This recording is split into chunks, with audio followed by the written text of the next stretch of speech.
Antes de começar mais um vídeo, eu gostaria de esclarecer uma coisa. Eu não me esqueci do vídeo de apresentação do meu 11º livro, Felicidade Nova. Só que desta vez, em vez de fazer uma vinheta, colocando música de fundo, aquelas imagens, tudo, gostaria ou seja, um trabalho de movie maker, eu gostaria de fazer algo melhor. Eu gostaria de primeiro comprar uma edição desse livro, provavelmente entre os dias 23 e o final desse mês. Acho que até o final deste mês de outubro eu receberei um exemplar desse livro e eu pretendo fazer como se fosse uma resenha do meu próprio livro, fazer uma resenha do livro de minha autoria. Eu quero gravar um vídeo de apresentação do livro Felicidade Nova, tendo um exemplar dele em minhas mãos, como se estivesse gravando mesmo uma resenha, explicando a vocês o que consta nesse livro, mostrando a capa, tudo para dar mais credibilidade, para que vocês se sintam mais atraídos, digamos assim, que vocês tenham mais interesse em adquirir essa obra, assim como minhas obras anteriores. Então, eu não me esqueci do meu livro Felicidade Nova, por isso aguardem, quem sabe até o final desse mês de outubro eu grave um vídeo apresentando esse livro, dessa vez sob a forma de resenha. E agora este vídeo é para esclarecer algumas coisas a respeito da novela Os 10 Mandamentos. Quem assiste televisão, quem está bem informado a respeito das atualidades da televisão, sabe que a novela Os 10 Mandamentos, que está sendo transmitida pela Record, pela Rede Record de Televisão, está sendo uma das campeãs de audiência. Aliás, eu acredito que desde 1990, quando a novela Pantanal da Rede Manchete conseguiu superar a Rede Globo em matéria de audiência, acredito que é a primeira vez desde 1990, desde a novela Pantanal da Rede Manchete, que uma emissora de televisão, que o canal de televisão consegue superar a Rede Globo no que diz respeito às novelas. E no horário nobre ainda por cima, porque os 10 Mandamentos está concorrendo com a regra do jogo, que passa quase no mesmo horário. Aliás, pega o final do Jornal Nacional e o começo da regra do jogo, mas está arrebentando em matéria de audiência. Agora, parece que começou a 8ª praga, que é a praga dos gafanhotos, e ainda faltam a praga das trevas e a praga da morte dos primogênitos antes do êxodo propriamente dito, que é quando os israelitas sairão do Egito, aí haverá a abertura do Mar Vermelho e tal. Essa novela é uma cópia, uma versão estendida do filme Os 10 Mandamentos, que foi exibido nos anos 1950, que tem o Charlton Heston como personagem principal, o Will Brynner como o faraó. Enfim, quem conhece bem cinema sabe que os personagens, boa parte dos personagens é o mesmo, são os mesmos. E nessa versão que está passando na Record, Moisés foi adotado pela princesa Renotimir, que seria filha do faraó Seti, e ele cresce com Ramsés, que é o filho legítimo do faraó Seti, e aí os dois crescem como irmãos, e aí acontece todo aquele romance, tal, aquela coisa, aquela história romanceada, aquela coisa assim bem novelesca mesmo, bem dramática. Aí o Moisés cresceu junto com o Ramsés, aí os dois viram inimigos, tal, tal, tal. Só que se nós analisarmos bem a história, os registros históricos, tanto dos historiadores judaicos quanto dos historiadores egípcios, essa versão atual que está passando na novela Os 10 Mandamentos, que cita Ramsés, Renotimir, Nefertari, Seti, tudo bem, não digo mentira, mas é digamos, uma licença poética, porque na verdade, pelo que consta nos registros históricos, nada daquilo aconteceu. Moisés, na verdade, segundo podemos ver aqui, deixa-me só abrir aqui, cronologia da Bíblia. Essa cronologia da Bíblia mostra que o êxodo ocorreu no ano 1448 a.C., ou 2448 no mundo, acho que é o calendário judaico, no dia 15 de Nisan, ou Abib, na época era Abib, depois virou Nisan, mas é o ano 1448 a.C. Ou seja, O êxodo se deu no século XV a.C. e não no século XIII, como aparece na novela. Porque Ramsés, como você pode ver aqui, Seti I reinou de 1290 a 1279 a.C. E Ramsés II, que seria, teoricamente seria o faraó do êxodo, irmão adotivo de Ramsés e tal, irmão adotivo de Moisés no caso, ele reinou de 1279 a 1203 a.C.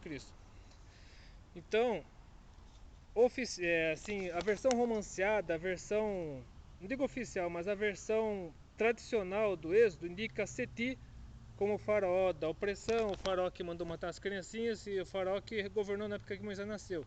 E Ramsés II seria o faraó que cresceu com Moisés, que Moisés foi príncipe, Ramsés irmão de Renatumir e tal.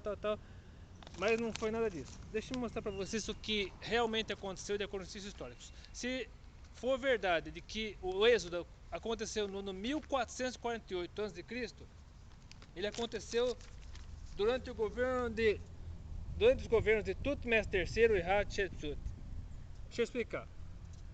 Amenófis I, ou Amenhotep I, sei lá. Quem assistiu o filme A Múmia sabe que Amenhotep é um nome típico egípcio, no caso do personagem do filme A Múmia, Retorno da Múmia e tal. Era um sacerdote chamado Amenhotep, que o nome egípcio para Amenhotep é Amenhotep. Então, digamos assim, Amenófis I, Amenhotep I. Foi o faraó de 1541 a.C. a 1520 a.C. Então foi o faraó, segundo podemos ver pela cronologia bíblica, o faraó que durante o reinado do faraó Imhotep I, Moisés nasceu em 1528 a.C. Pelas contas que eu fiz com base na data do êxodo, Moisés nasceu em 1528 a.C. Aí Imhotep I ordenou a morte dos beduínos do sexo masculino, aí Sifra e Puá esconderam a Joquebed teve Moisés e tal, foi no ano de 1528 a.C. E está lá registrado em Êxodo 1, 15 até 2, versículo 9. Aí depois, e quando Moisés completou 40 anos, e aqui está a prova de que Moisés foi chamado, aconteceu tudo aquilo de Moisés matar o egípcio, fugir para Midian, foi em 1488 a.C. Moisés tinha 40 anos. Se você ver lá em Êxodo 2, capítulo 2, versículo 11 até 22, Êxodo 2, de 11 a 22, foi quando Moisés matou o egípcio e fugiu para Midian. Se escondeu para Midian para fugir de Tutmés II, que foi o faraó da época. Quando Moisés tinha 40 anos, o faraó era Tutmés II, que reinou de 1422 a 1479 a.C. Aí Moisés matou o egípcio, não foi Arão. Na novela parece que foi Arão, mas não foi Arão. Aí Moisés matou o egípcio, fugiu para Midian, 1488 a.C. Aí a prova de que Moisés tinha 40 anos de idade está lá em Atos 7. Deixa eu ver lá. A prova de que Moisés tinha 40 anos quando fugiu para Midian está aqui, em Êxodo 7. Não, Êxodo 7 não. Calma, deixa eu procurar aqui com calma, porque é muita data, é muita cronologia. Então está aqui em Atos. Foi no discurso de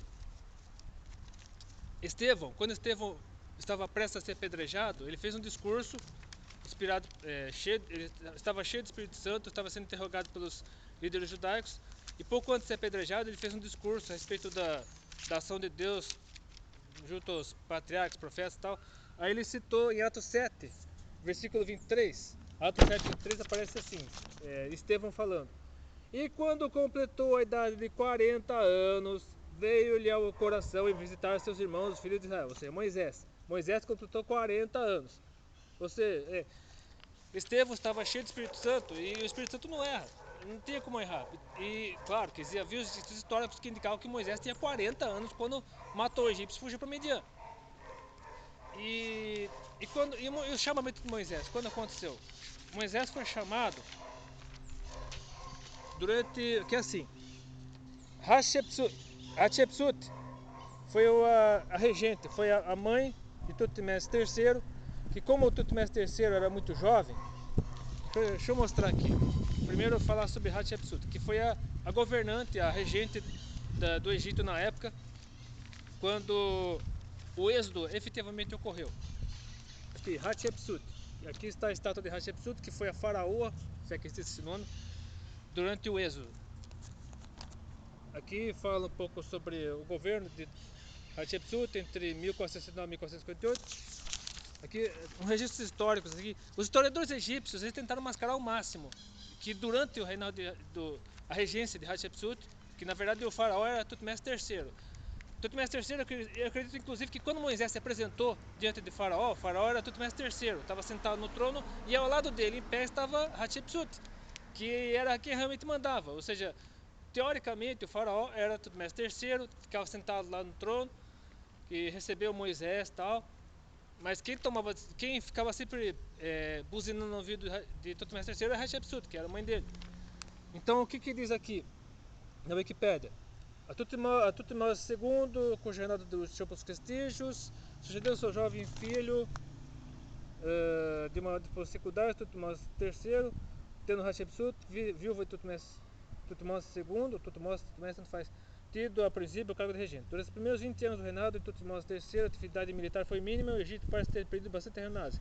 No 7º ano de reinado de Tutmós III, Hatshepsut proclamou-se rei feminino, na ideologia egípcia não havia lugar para uma rainha reinante, e governou como parceiro e personalidade dominante até sua morte, por volta do ano 22, numa corregência com o sobrinho. É evidente que Tutmós III concordou de certo modo com tal situação, já que durante a maior parte do tempo tinha idade para organizar uma resistência contra sua tia, se assim desejasse. Tia, na verdade. Na verdade, Hatshepsut não é tia de Tutmós III. Então, Hatshepsut é tia de Tutmós III, foi a regente, ou seja, teoricamente ele ficava sentado no trono, foi ele que recebeu Moisés e Arão, quando Moisés e Arão se apresentaram no palácio. Quem estava sentado no trono era Tutmós III, mas quem estava em pé do lado dele, dando palpite toda hora, era Hatshepsut, a tia de Tutmós III. Enfim, e continuando aqui, mais uma parte que eu destaquei, a princípio os sacerdotes não estavam de acordo com a proclamação de Hatshepsut como faraó, mas logo aceitaram a ideia. Provavelmente o teriam feito por temor ao deus Amon devido às riquezas que recebiam da coroa. A rainha realizava muitas doações ao clero, o que alimentava suas mordomias. Além disso, elas acreditavam que as decisões dela satisfaziam ao deus venerado e caso não fossem cumpridas, ele jogaria pragas no Egito e acabaria com as colheitas. O período de prosperidade e tranquilidade da época fortaleceu o pensamento de que a rainha decidia corretamente. Ou seja, não houve prosperidade. Aqui diz que os historiadores egípcios dizem que houve que a regência de Hatshepsut e o reinado de Tutmés III, consequentemente, foi próspero. Foi o período de maior prosperidade do Egito. E foi mesmo, antes de Moisés e Arão serem usados por Deus para implantar as pragas. Ou seja, foi realmente o período de maior prosperidade do Egito. Como a própria novela evidencia, apesar de estar tudo errado os personagens, mas a própria novela evidencia que foi o período de maior prosperidade do Egito.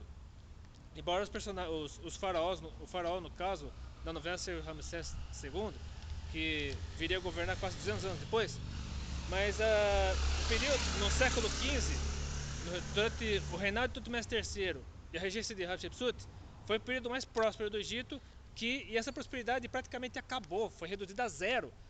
A partir do momento que Deus enviou Moisés e Arão e com eles as 10 pragas e o êxodo, que levou todos os hebreus. E detalhe, não havia vila coisíssima nenhuma. Podia até haver uma vila em Pi-Ramsés, ou seja lá que cidade que fosse, lá ou Avares, como aparece na novela, na minissérie José do Egito, que a cidade é Avares, aí na novela é Pi-Ramsés. Mas na verdade os hebreus estavam todos no delta do Nilo, na terra de Gósen, que é a terra mais fértil do Egito.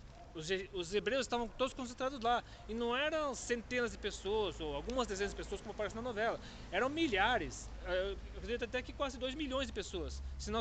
Os homens eram 600 mil, de acordo com o que a Bíblia registra, mas se cortarmos mulheres e crianças, acho que o número subiu para mais de 2 milhões de pessoas. Então era muita gente. E quando havia reunião dos anciãos, quando Moisés e Arão reuniam os anciãos para falar a respeito das pragas, tal, das respostas do faraó, no caso Tutmés III, o Hatshepsut, as pragas, o coração endurecido, Deus endurecia o coração, no caso de Tutmés III, que ficava ouvindo os palpites da Hatshepsut. E quando Moisés reunia os anciãos, os líderes do povo, ele reunia centenas de pessoas. Com certeza era um descampado enorme, era um lugar imenso onde reunia os principais, e demorava um pouco, até todos os líderes que estavam lá em Gósen, Sucote, Ramsés, são várias cidades, né? Principalmente na terra de Gósen, no delta do Nilo. Era muita gente, então demorava vários dias até todos esses líderes chegarem até a presença de Moisés e Arão para falar, para debater a respeito do que estava acontecendo. E esses líderes é que levavam o recado para todos os demais hebreus que estavam lá na terra de Gósen, que era um lugar imenso, enorme, para comportar tanta gente. Ou seja, durante as pragas, a terra de Gósen não foi atingida, mas as cidades dos egípcios, para todo o Egito praticamente, e o Egito não é só o Egito de hoje, que é aquela faixinha de terra pequena de hoje. Era o Alto e Baixo Egito, incluindo Sudão, Etiópia, toda aquela região ali, acho que do Egito, que conhecemos hoje, até o Sudão e parte da Etiópia, Eritreia. Ou seja, era uma faixa de terra imensa, que comportava praticamente toda a extensão do Rio Nilo. Então, mas enfim, já outra prova de que a novela é uma licença poética e não um retrato fiel da realidade. Moisés foi chamado por Deus em Midian, na sarça ardente, se apresentou diante do faraó no Egito e saiu e levou o povo do Egito, no êxodo propriamente dito, com 80 anos. Na novela, Moisés aparece com 50 e poucos anos. No caso, o personagem do Guilherme Winter, aí o Arão é o Petrônio Gontijo, e no caso, Moisés tinha 80 anos e Arão tinha 83, ou seja, Miriam, como era a irmã mais velha deles, tinha mais de 90 anos. E Miriam, que na novela é a... esqueci o nome dela. Então, enfim, a Miriam que aparece na novela, que deu branco agora o nome da atriz. Esqueci. Se você me lembrar o nome da atriz, você coloca aqui nos comentários. A Miriam já tinha mais de 90 anos. Então a Miriam, na travessia do Mar Vermelho, cantou, dançou, tocou, porque certamente ela era uma mulher com bastante saúde, bastante vigor, mas tinha quase 90 anos, se não tiver mais de 90 anos, né? Então Moisés tinha 80 anos e a prova está aqui, ó. Está em Êxodo 7. Vamos lá. Êxodo 7, capítulo 7, versículo 7. E Moisés era da idade de 80 anos e Arão da idade de 83 anos quando falaram a Faraó. No caso, Tutmés III, assistido por Hatshepsut. Enfim, desfeito todos os equívocos, vamos agora para um detalhe interessante. Essa novela está sendo a novela de maior audiência da Record, acredito que toda a história da Record,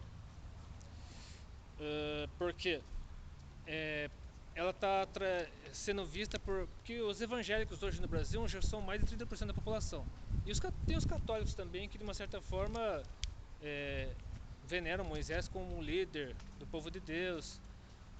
E tem os judeus também, que Moisés é o principal líder dos judeus.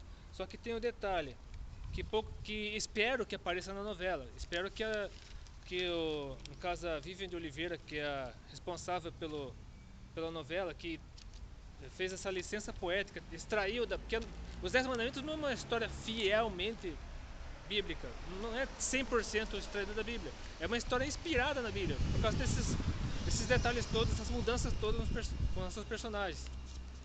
E no caso,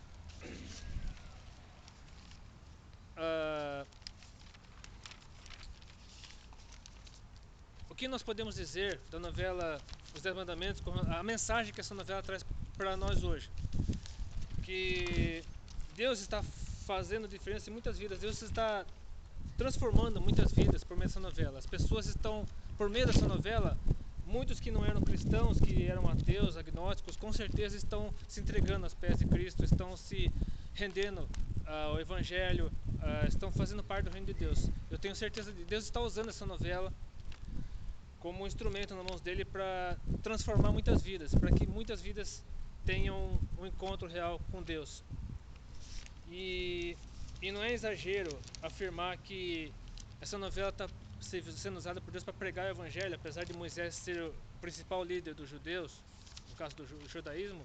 Essa novela tem um profundo caráter evangelístico cristão. Por quê?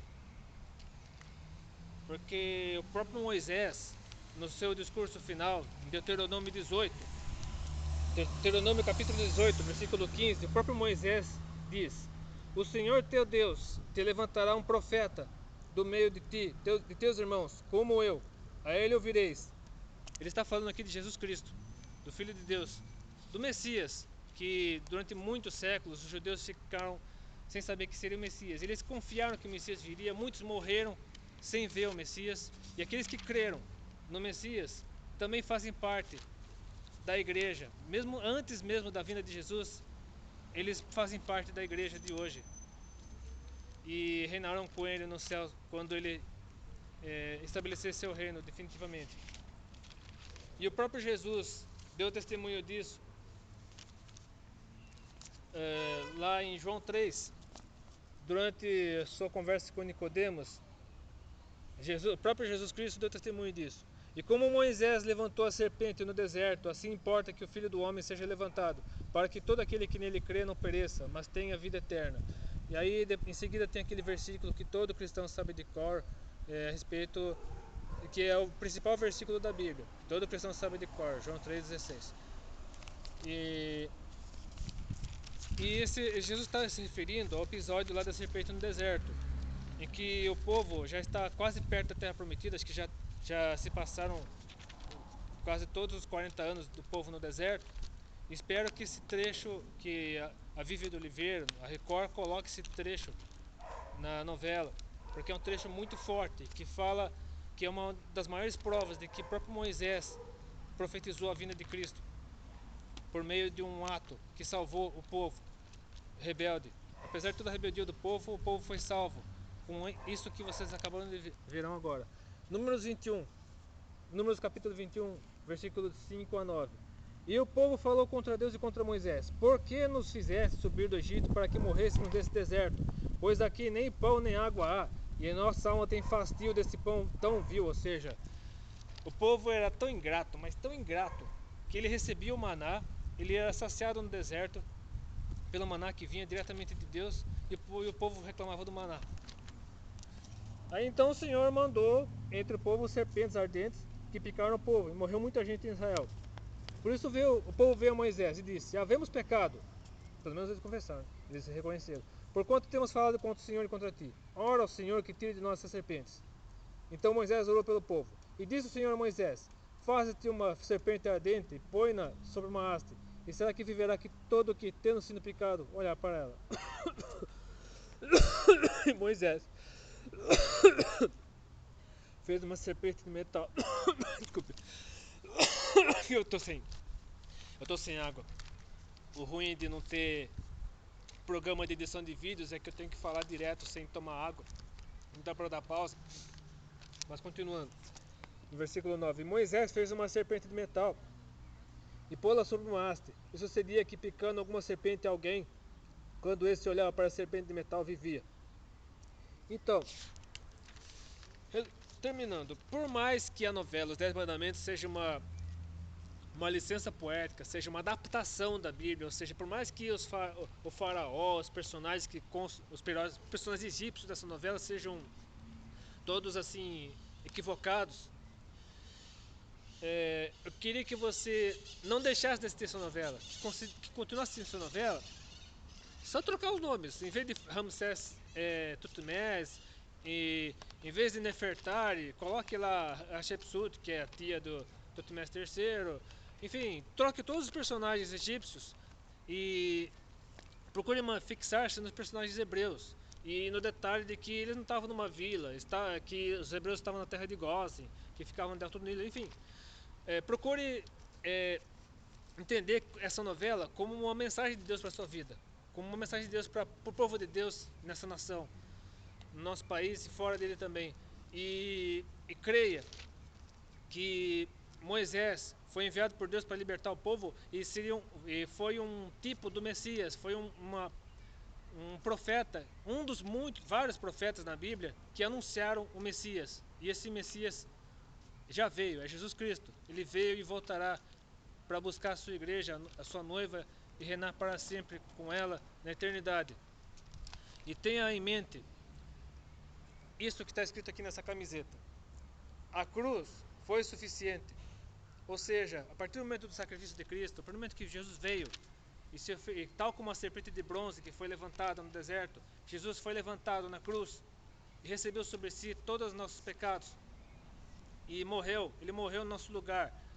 Com a vinda de Jesus não houve uma necessidade de sacrifício pelos pecados com animais, libações, oblações. Não houve uma necessidade de sacrifícios de derramamento de sangue de animais, porque Ele mesmo, Jesus Cristo, Filho de Deus, Filho unigênito de Deus, derramou seu sangue em nosso favor, oferecendo a si mesmo como sacrifício pelos nossos pecados e oferecendo-nos a vida eterna, oferecendo a vida eterna a todos aqueles que crescem nele, como Filho de Deus. Creia também nesse sacrifício, né, nessa oferta de Jesus Cristo em favor da humanidade. Obrigado a você que assistiu esse vídeo até o final. Que Deus abençoe, que esse vídeo possa ter feito diferença na sua vida. Amém.